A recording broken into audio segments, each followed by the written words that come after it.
कुछ आतंकवादियों ने एक एरोप्लेन को हाईजैक कर लिया है और कुछ मांगे रखी हैं। उनकी एक मांग ये थी कि उनके 3 आतंकवादियों को जो भारत में पकड़े गए हैं उन्हें छोड़ दिया जाए। यहाँ हम अजय सान्याल को देखते हैं जो कि आईबी यानी इंटेलिजेंस ब्यूरो के डायरेक्टर हैं, और देवव्रत कपूर जो कि विदेश मंत्री हैं। वो इन आतंकवादियों से बात करते हैं और एरोप्लेन में जितने भी पैसेंजर थे सबको बचाते हैं। वहां से आते वक्त कुछ आतंकवादी ऐसी बातें करते हैं कि अजय तो क्या, हमें भी गुस्सा आ जाएगा। वे लोग ये बोलते हैं कि हिंदू डरपोक हैं, तुम लोग हमारा कुछ नहीं बिगाड़ सकते, वगैरह वगैरह। इसके बाद देखते हैं कि अजय ये बात विदेश मंत्री और रॉ के स्पेशल सेक्रेटरी से करते हैं, लेकिन वो लोग उनकी बात को टाल देते हैं। फिर हम देखते हैं 13 दिसंबर 2001 को संसद पर एक कार स्पीड से आती है। उसी कार में हम उस आतंकवादी को देखते हैं जो कि एरोप्लेन में था। आते ही वो हमला करना शुरू कर देता है। के बाद जैसे ही वहां के पुलिस वाले गोली चलाते हैं, वो आतंकवादी बम से अपने आप को खत्म कर देता है। इसके बाद अजय वहां आते हैं और हम सुशांत बंसल को देखते हैं जो कि इंटेलिजेंस ब्यूरो के डिप्टी डायरेक्टर हैं। जो भी यहाँ हुआ उसका रिपोर्ट सुशांत अजय को देते हैं। अजय बोलते हैं कि मुझे पता था कि ऐसा ही कुछ होगा, लेकिन इतना जल्दी होगा नहीं पता था। इसके बाद देखते हैं कि विदेश मंत्री अजय से बोल रहे हैं कि उनका कुछ करना पड़ेगा, नहीं तो और भी हालत खराब कर देंगे। अजय इसी टॉपिक के लिए कुछ फाइल मिनिस्टर को 2 साल पहले दिया था, लेकिन मिनिस्टर कोई रुचि नहीं ले रहे थे। संसद में हमला होने के बाद उन्होंने सारी फाइल को पढ़ा और एक प्लान को ओके कर दिया, वो है ऑपरेशन धुरंधर। फिर हम देखते हैं कि हमजा अली पाकिस्तान पहुंच चुका है और वो एक ढाबे पर आकर पूछता है कि काम मिलेगा क्या, लेकिन वो दुकान वाला मना कर देता है। हमजा वहां से चला जाता है। फिर रात में वो दुकान वाला देखता है कि हमजा दुकान के बाहर खड़ा है। तभी कुछ बदमाश लोग आकर हमजा के साथ बदतमीजी करने लगते हैं। हमजा उन लोगों को मारने ही वाला था कि वो दुकान वाला इशारों में मना कर देता है कि इन लोगों से मत उलझो, और वो दुकान का दरवाजा बंद कर देता है। वो लोग हमजा को बहुत मारते हैं। तभी वहां पुलिस आ जाती है और वे लोग डर के भाग जाते हैं। फिर अगले दिन देखते हैं कि वो दुकान वाला उसके पास आता है और उसे कुछ खाने को देता है और उसे काम पर रख लेता है। वो भी समझ चुका था कि हमजा भी उनका ही लोग है, मतलब ये आदमी भी भारत के लिए काम करता है। 1 साल बीत जाने के बाद देखते हैं कि वो दुकान वाला हमजा को एक चाय की दुकान पर ले जाता है और कहता है कि इधर बलोच और पठान लोगों का पूरा कंट्रोल है, जिसमें से रहमान डकैत का सबसे बड़ा इलाका है, और छोटे छोटे एरिया में बलोच अपने गैंग बना के रखे हैं और पठान भी है। रहमान डकैत के गैंग में हमजा को घुसना आसान नहीं होगा, पर रहमान डकैत के बारे में ये सुना जाता है कि उसने अपनी माँ को ही मार डाला जब उसे उसके दूसरे बाप के बारे में पता चला। और बाबू डकैत के बारे में भी बोलता है कि वो पूरा साइको है, वो भी अपना गैंग बना के रखे हैं। फिर रात को देखते हैं कि रिजवान नाम का एक लड़का चाचा के दुकान पर आता है। वो हर्षद पप्पू बाबू डकैत के गैंग में काम करता है। वो कहता है कि कल बाबू डकैत के 3 लोग रहमान डकैत के लड़के को मारने वाले हैं। हमजा अगर उस लड़के को बचा लेता है तो हमजा रहमान के नजर में आ जाएगा और उसके गैंग में घुसना आसान हो जाएगा, लेकिन ये काम आसान नहीं है, जान भी जा सकती है, लेकिन हमजा राजी हो जाता है। फिर हम देखते हैं कि शादी का माहौल है और वो दुकान वाले के साथ हमजा लोगों को जूस सर्व कर रहा है। तभी रहमान का बेटा आता है, लेकिन उसके साथ और एक छोटा बच्चा है। हमजा दुकान वाले से पूछता है ये बच्चा कौन है। दुकान वाला बोलता है कि ये रहमान का छोटा लड़का है। तभी बाबू डकैत के 3 लोग आते हैं और गोली मारना शुरू कर देते हैं। हमजा छोटे लड़के को तो बचा लेता है, लेकिन बड़ा लड़का मर जाता है। दुकान वाला हमजा को यहाँ से भागने को बोलता है, लेकिन मौका दोबारा नहीं आएगा। वो ऐसा एक्टिंग करता है कि वो लड़का अभी भी जिंदा है, अगर जल्दी हॉस्पिटल ना ले गए तो मर जाएगा।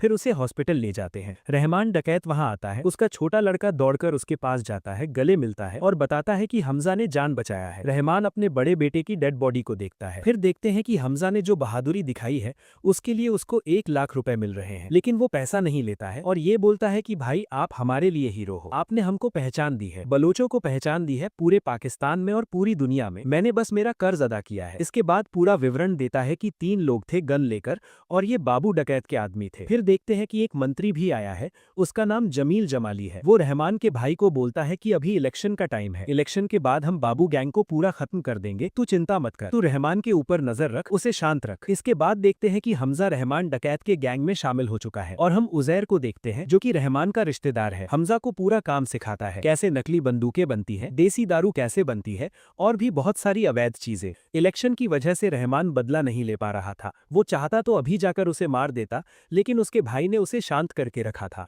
वो अंदर से जल रहा था। फिर एक दिन देखते हैं कि रहमान अपने गैंग से सबसे पूछता है कि बदला लेना चाहिए या नहीं। सारे लोग बोलते हैं कि लेना चाहिए, लेकिन इलेक्शन के बाद। फिर रहमान हमजा को पूछता है कि तू अगर मेरे जगह होता तो क्या करता। हमजा बोलता है कि मार देता। आप बदला नहीं ले रहे हैं क्योंकि आगे इलेक्शन है, आप जो बदला नहीं ले रहे हो वहीं से आप हार गए हो। अगर आपने अपने बेटे का बदला नहीं लिया तो आप आवाम के लिए क्या करेंगे, आपकी पहचान इसी से तो है। ये सुनने के बाद रहमान बाबू डकैत के गैंग को खत्म करने का ऑर्डर देता है। बाबू डकैत के सारे लोगों को ढूंढ ढूंढ के मारने लगे और बाबू को भी रहमान खुद मारा। इसके बाद हम 2007 इलेक्शन देखते हैं जो कि जमील जीत गया है और भाषण दे रहा है। तभी रहमान वहां पहुंचता है। जैसे ही लोग रहमान को देखते हैं सब चीखने लगते हैं। रहमान स्टेज पर चढ़ जाता है और हाथ को ऊपर उठा लेता है। सारे लोग और जोर से चीखने लगते हैं। तभी हम देखते हैं कि हमजा की नजर एक लड़की से मिलती है। वो भी उसे ही देख रही होती है। ये और कोई नहीं जमील की ही बेटी है। उसका नाम एलिना है। उसकी माँ उसे स्टेज पर जाने के लिए जबरदस्ती कर रही होती है। हमजा ये सब सुन रहा होता है। वो एलिना को बचाने के लिए उसकी माँ को बोलता है कि जमील साहब बुला रहे हैं। फिर यहाँ देखते हैं कि खनानी ब्रदर नाम से दो भाई आए हैं। वो रहमान से मिलते हैं और इलेक्शन में आने को बोलते हैं। फिर वो दोनों जाने के बाद रहमान ये बात जमील को बोलता है। जमील डर रहा होता है कि ये अगर इलेक्शन में आएगा मैं कहाँ जाऊंगा। फिर रहमान उसे समझाता है कि अलग नाम अलग पहचान से पार्टी करूंगा, लेकिन तुम्हारी पार्टी का साथ नहीं छोड़ूंगा। इसके बाद जमील की पत्नी आती है और एलिना की बात बोलती है कि वो बदतमीजी कर रही है। जमील गुस्सा होकर जाता है और उसे डांटने लगता है और फोन की वजह से बिगड़ रही हो बोलकर फोन को फेंक देता है, जो कि हमजा उठा लेता है। अभी देखते हैं रात में हमजा, रहमान और उसका भाई बात कर रहे हैं कि धंधे कैसे बढ़ाए। रहमान पूछता है कि खनानी ब्रदर कितना कमाता होगा। रहमान का भाई बहुत सारे धंधों के बारे में बताता है और उनमें से एक है कि नकली नोट छापकर भारत भेजते हैं। हमजा इसके बारे में विस्तार से पूछता है। रहमान का भाई सब बताता है कि वो कहाँ से मशीन लाते हैं, कैसे छापते हैं और कैसे भारत भेजते हैं। ये सब सुनकर हमजा कुछ सोचने लगता है। तभी रहमान हमजा को पूछता है कि क्या हुआ, बोल। हमजा बोलता है कि हमको और भी आगे सोचना पड़ेगा और उन लोगों से, मतलब खनानी ब्रदर से। ये सुनकर रहमान का भाई खुश हो जाता है और हमजा को कुछ पैसे और एक बाइक उपहार देता है। अभी देखते हैं कि वो उस बाइक को लेकर एक बार में जाता है। वो जैसे ही उस बार में एंटर करता है उसे अंदर नहीं जाने देते क्योंकि सिर्फ कपल को वहां अनुमति थी। तभी वो देखता है कि एलिना भी यहीं है। वो वहां से बाहर जाता है और एलिना की गाड़ी को खराब कर देता है और किसी को फोन करके बोलता है कि बार पर छापा यानी रेड लगवा दो। तभी पुलिस आती है और सारे लोग भागने लगते हैं। एलिना भी भाग कर आती है और कार को स्टार्ट करती है, लेकिन स्टार्ट नहीं होती है। तभी हमजा वहां आकर एलिना को अपनी बाइक पर बिठाकर ले जाता है और पुलिस भी उन दोनों के पीछे पड़ जाती है। हमजा जैसे तैसे करके पुलिस से बच जाता है। फिर देखते हैं कि हमजा गाड़ी को जानबूझकर रोक देता है और बोलता है कि शायद पेट्रोल खत्म हो गई है। एलिना से बात करने के लिए वो ऐसा करता है। फिर दोनों चल चल के जाते हैं और बातें करते हैं। हमजा अपने बारे में बोलता है कि वो रहमान की गैंग में काम करता है, तो एलिना थोड़ी उदास हो जाती है। लेकिन वो जब बोलता है कि वो अपनी गरीबी के कारण ये काम कर रहा है, फिर एलिना को उसका फोन दे देता है, तो एलिना मुस्कुराती है। शायद एलिना को भी प्यार हो गया था। फिर हम देखते हैं कि रहमान खनानी ब्रदर से मिलने आया है। हमजा भी साथ है। यहाँ पर वो नकली नोट के कारखाने को देखता है जो कि नोटों से भरे पड़े हैं। यहाँ पर हम आईएसआई चीफ मेजर इकबाल को देखते हैं। उसी के साथ बहुत सारे मोस्ट वांटेड लोग भी हैं जो कि अंतर्राष्ट्रीय स्तर पर पूरी तरह से प्रतिबंधित हैं। यहाँ रहमान को एक डील करते हैं कि उन्हें असली वाला गन और गोला बारूद बनाकर देना होगा। बदले में रहमान को बहुत सारा पैसा मिलेगा।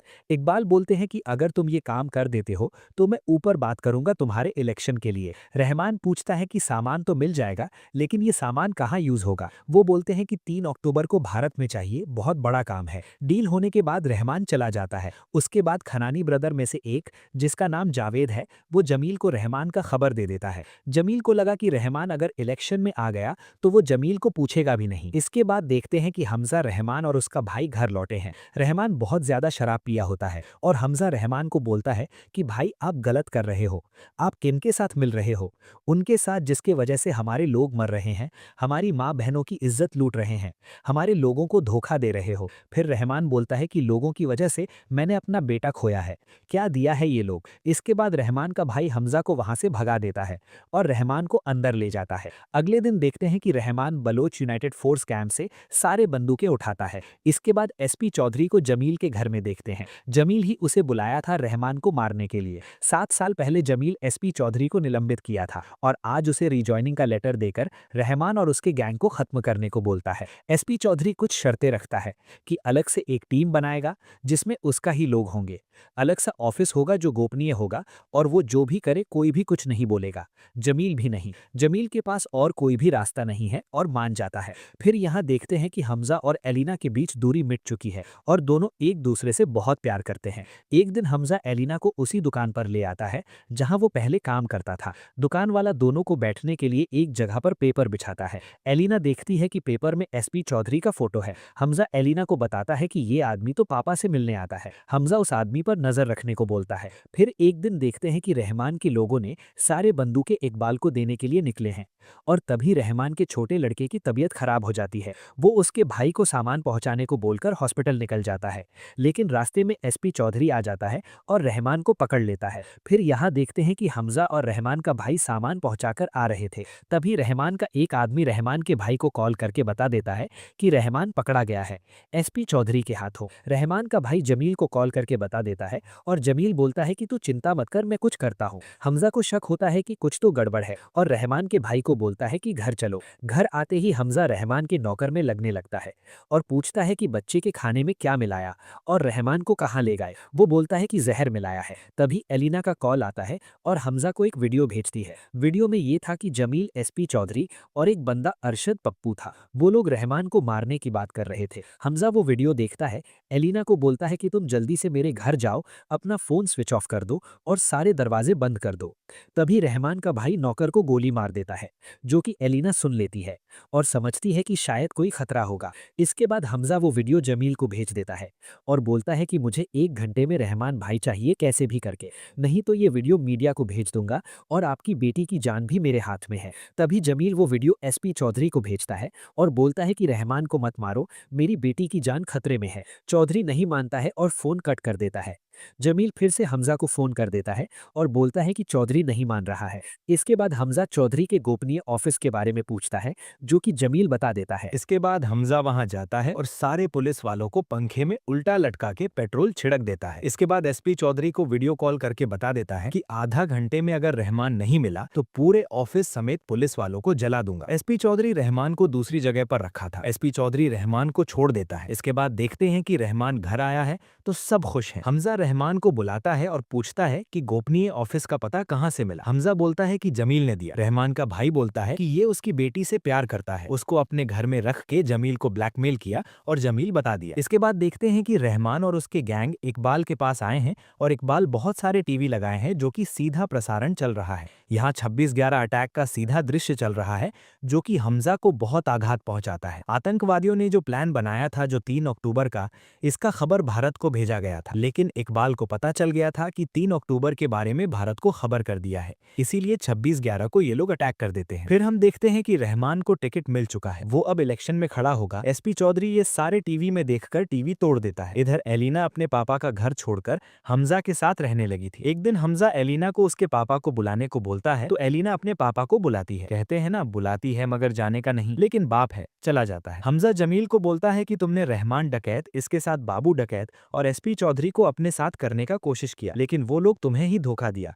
पर तुमको कोई ऐसा आदमी अपने पास रखना चाहिए जो तुम्हारा खानदान का हो, तुम्हारे साथ हो और पूरे पाकिस्तान पर राज करे। जमील जो कि इशारा समझ जाता है क्योंकि हमजा अब उसका जमाई बनने वाला है और वो क्या कर सकता है अच्छे से जानता है। वो भी दोनों के रिश्ते को मान जाता है और दोनों की शादी कर दी। इस शादी में सारे लोग आए हैं। इसके साथ हम देखते हैं कि और एक प्लानिंग करते हैं कि अब पंजाब में कुछ बड़ा धमाका करेंगे। रहमान को बंदूक और गोला बारूद का ऑर्डर दे देते हैं। रहमान मान जाता है और उसके भाई को बोलता है कि एक तारीख निकाल, पर उसका भाई पूरे नशे में था। डायरी निकालता है लेकिन डायरी नीचे गिर जाती है। हमजा डायरी उठाता है और 9 तारीख को हम लोग खाली हैं, 9 तारीख को हम लोग पूरा जो है डिलीवरी कर देंगे। फिर रात को देखते हैं कि हमजा डायरी में रहमान का नाम लिखता है, शायद ये रहमान को मारने वाला है। फिर 9 तारीख को देखते हैं कि रहमान एक काम के लिए आया हुआ है और तभी उसके भाई को कॉल आता है सामान उठाने के लिए। ये बात हमजा को बोलता है और चला जाता है। रहमान अपना काम खत्म करने के बाद एक ट्रैफिक एरिया में होता है। हमजा गाड़ी चला रहा था, उसके आगे बाइक पर और एक गैंग का आदमी होता है। हमजा चुपके से गाड़ी को जंगल की ओर मोड़ देता है। वो बाइक वाला देखता तो है लेकिन ट्रैफिक की वजह से अटक जाता है। कुछ दूर जाने के बाद रहमान की नींद टूटती है और वो पूछने लगता है कि कहां से जा रहा है। पहले वो बहाना बनाता है कि सामने ट्रैफिक था। उसके भाई के बारे में पूछता है तो माल उठाने गया है बोलता है। उस बाइक वाले के बारे में पूछता है तो बोलता है कि ट्रैफिक में फंस गया होगा।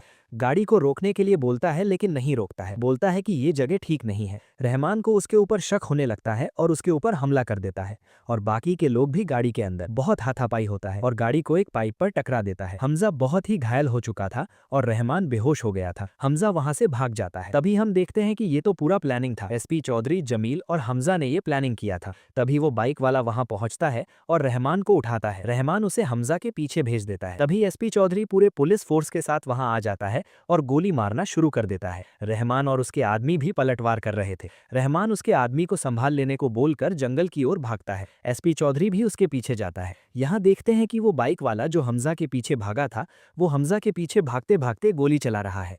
लेकिन कुछ देर बाद गोली खत्म हो जाती है और दोनों में हाथापाई हो जाती है। लेकिन हमजा कैसे भी करके उसे मार देता है। इधर पुलिस वाले भी रहमान के आदमी को मार चुके हैं। यहाँ देखते हैं कि एसपी चौधरी और रहमान के बंदूक में भी गोली नहीं है। इन दोनों में भी हाथापाई शुरू हो गई है। लेकिन रहमान के आगे एसपी चौधरी कुछ नहीं कर पा रहा था। चौधरी को मारने ही वाला था कि हमजा वहां पहुंच जाता है और रहमान को मारने लगता है। एसपी चौधरी रहमान के गले में गोली मार देता है। मर तो नहीं जाता, लेकिन कुछ करने के हालत में नहीं था। इसके बाद देखते हैं कि हमजा रहमान को हॉस्पिटल ले जाता है और उसके भाई को कॉल करके बोलता है कि एसपी चौधरी ने हमें अटैक किया और रहमान को गोली लगी है। उसका भाई हॉस्पिटल आता है और हमजा को गले लगा लेता है। फिर हमको अतीत का कुछ सीन दिखाया जाता है कि भारत में एक जगह पर हमें कैदी को देखते हैं। ये और कोई नहीं, हमजा ही होता है। अजय का ही प्लान है ऑपरेशन धुरंधर, जो कि दुश्मनों के घर में घुसना और उसके साथ मिलकर उनके हर एक चीज को निष्क्रिय करना और हर एक बार अपने देश को बचाना। जिसको अपनी जिंदगी में कोई उम्मीद ना हो, जिसको फांसी की सजा होने वाली हो, उन जैसे लोगों को काम में लिया जाता है। उसमें से ही एक है जसरीत सिंह, जिसको हमने हमजा